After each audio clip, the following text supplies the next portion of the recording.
আমরা আইছি এখানে, এটা হচ্ছে বাইকপুরা পশ্চিম চরক ভাই। এখানে ওনার গাছগুলা সুন্দর, খুব সুন্দর, গাছের উপরে কোনো সমস্যা নেই।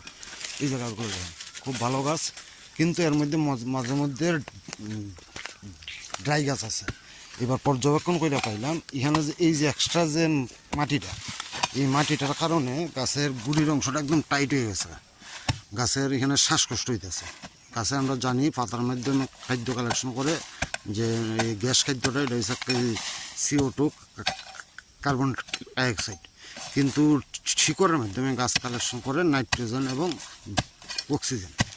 তো এই গার্ডেনটার মূল সমস্যা হইতেছে এটা প্রোডাকশন হইতেছে না, কারণ রয়েছে গাছের গুড়ির মধ্যে এই ধরনের স্টেক হয়ে রয়েছে, মাটি জমা টাইট হয়ে রয়েছে। তো এখন এই মাটিটারে করতেছি, রিমুভ করতেছি। আবার আমরা যে স্প্রে করা এই গাছটাতে সামগ্রিকভাবে দেখতে দেখেন কোনো স্প্রে করার কোনো প্রয়োজনই নাই। এখানে শুদ্ধ এই জায়গাটা করতে হইব, আর হইছে ফার্টিলাইজার ইউজ করতে হইব। এতটুকু করলেই গাছের প্রোডাকশন বাড়তে আরম্ভ করবে।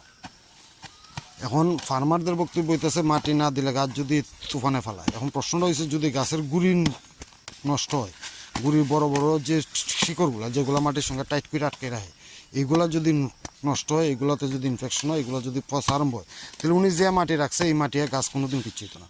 থ্যাংক ইউ, এটা আপনাদের সবার অভিজ্ঞতার উদ্দেশ্যে আমি পোস্ট করলাম। দাদা আপনার এটা কি, নামটা কি? ধনেশ্বর দেবনাথ। ধনেশ্বর দেবনাথ। এই জায়গার অ্যাড্রেসটা? এটা হচ্ছে ওয়েস্ট চরক ভাই। ওয়েস্ট চরক ভাই। চরক ভাই, থ্যাংক ইউ।